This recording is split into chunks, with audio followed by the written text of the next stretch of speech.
IELTS Speaking. Part 1. Topic: Geography. Band 8.0 Sample. Are you interested in geography? Absolutely. I've always been fascinated by the way geography shapes cultures, climates, and even human behavior. It goes beyond maps and locations. It gives you insights into how people adapt to their environment.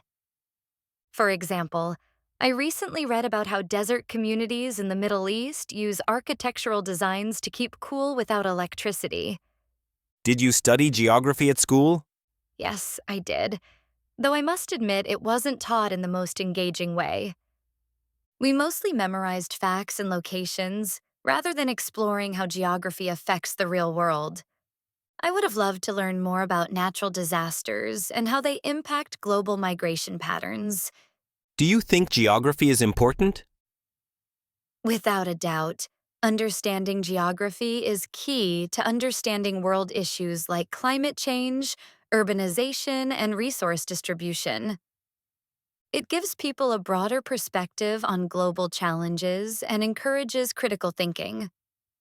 For instance, knowing how rising sea levels affect island nations can make people more aware of environmental responsibilities. Do you look at maps often?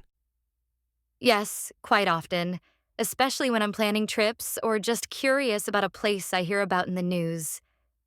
Maps help me visualize where things are happening, and tools like Google Maps make geography more accessible. Just last week, I explored the Arctic region on an interactive map to understand how ice caps are melting. Have you ever used a map on your phone to find a place? Of course, it's practically second nature now. GPS navigation has become a lifesaver, especially when traveling to unfamiliar cities. I remember getting lost in Hanoi, but thanks to Google Maps, I found a hidden coffee shop that became my favorite spot.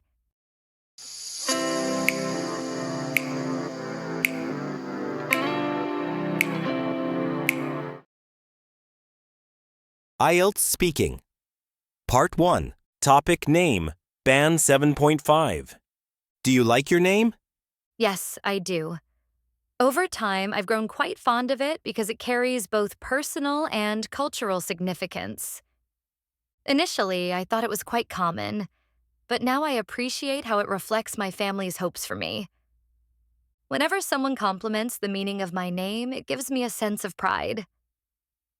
Does your name have any special meaning? Absolutely.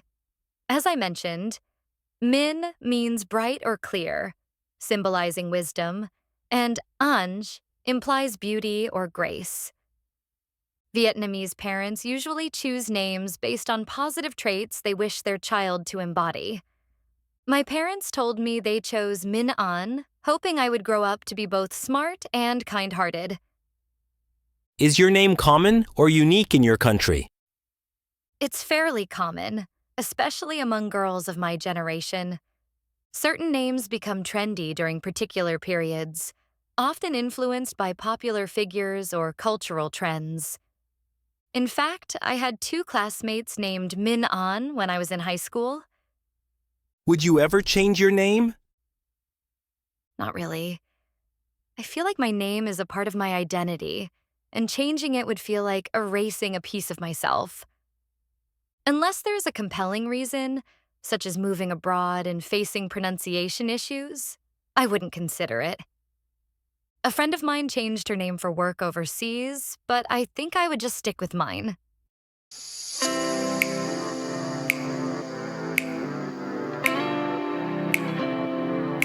IELTS Speaking. Part 1. Topic: Staying up. Band 7.5. Do you often stay up late? Yes, quite often. I tend to stay up late, especially when I'm swamped with work or studying for exams. Although I know it's not good for my health, I sometimes procrastinate during the day and have to make up for lost time at night. Just last week, I stayed up until 2 a.m. revising for a presentation. What do you usually do when you stay up late? Most of the time, I either study or binge-watch series online. When it's work-related, I'm usually preparing assignments. but occasionally I treat myself to a late-night movie session to unwind. On weekends, I sometimes stay up watching Netflix just to take my mind off things. Is staying up late common among young people in your country? Yes, it's incredibly common, especially among students and young professionals. With the rise of digital devices and hectic schedules, many people end up becoming night owls, whether by choice or necessity. Some of my friends even joke that 1 a.m. is the new 10 p.m. How do you feel the next day after staying up late? Honestly, I usually feel drained and find it hard to concentrate. Lack of sleep really affects my productivity and mood, and I often need a strong cup of coffee to function properly. There have been days when I nodded off during a morning lecture because I stayed up too late. Have your sleeping habits changed over time? Yes, definitely. I used to be an early bird in high school, but now I often burn the midnight oil. My schedule has become more flexible at university, so I've naturally shifted toward later hours. During exam season, it's not unusual for me to go to bed at 3 or 4 a.m.